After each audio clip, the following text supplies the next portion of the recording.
Hi, let me show you how to run an Ampersand program on Docker. By using the Docker platform, you can run your program on almost any computer, whether it's a laptop, a Linux server, a cell phone, you name it. Docker is fast because it reuses your resources. That keeps your use of memory low too. And it's simple. You just use one command to compile, load, and run your program. Let me show you how. What you'll need is a command line interpreter. On my MacBook, it's called a terminal, and you need a running Docker. Here in the Docker logo, you can see that Docker is running on my MacBook. Actually, right now I'm running in the directory Hawaii, in which you will find my source code. Source code is hawaii.adl. And I need a file called Docker file, which contains the recipe for compiling the file and the Docker compose for running it on Docker. Let's take a peek into the Docker compose. It says how the system will be built up. The file hawaii.adl is being used as the main file which runs the program. It will run a container called prototype running on port 80, which is your ordinary HTML port. So this is a web application. It uses DB, and this is the DB container. The DB container contains the database on which the Ampersand program is running. And I've built a third service, which runs an administrative application on port 8080. So that's a simple architecture of your program. Now let's look at the Docker file. The Docker file contains the Ampersand command. It says that it generates a prototype to var www.html, which is the directory in which the Apache server will look for web applications. It compiles from hawaii.adl. I've put on verbose so you can actually see what happens, and I need to specify the credentials for looking into the database. The hostname is db, login ampersand. Now, I have already compiled the thing for you in an empty situation. So here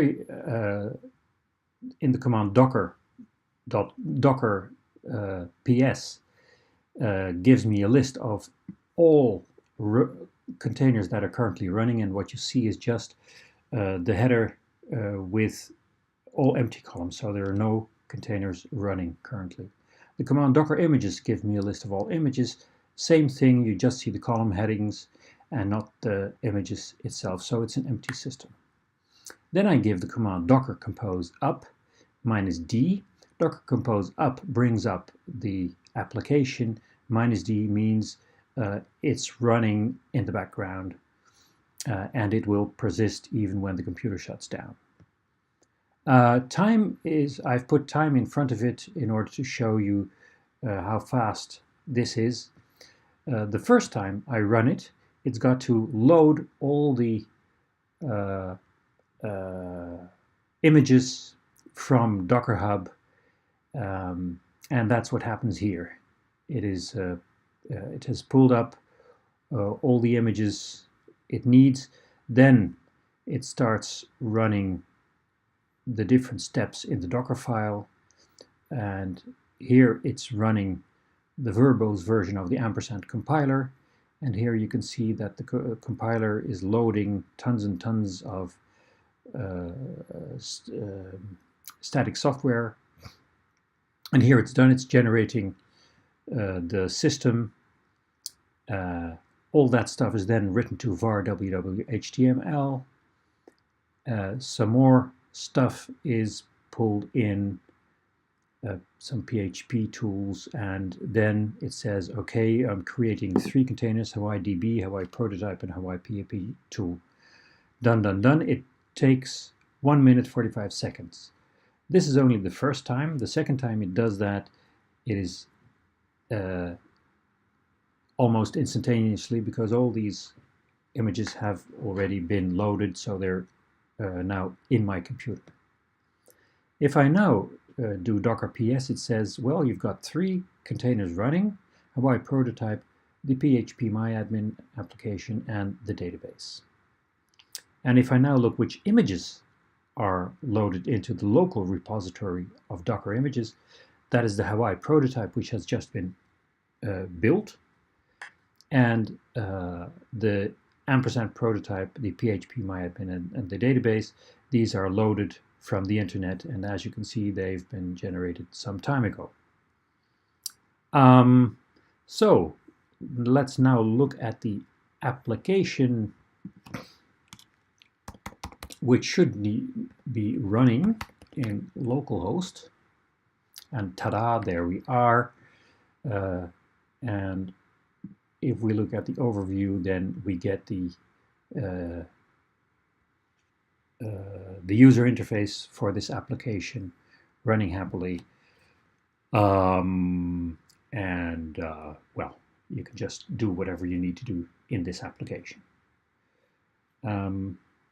There's one more thing I'd like to show to you, because if I now do the Docker up, oh yeah, I can bring Docker down. Let me show you Docker compose down. I'm now bringing the application down. There it goes.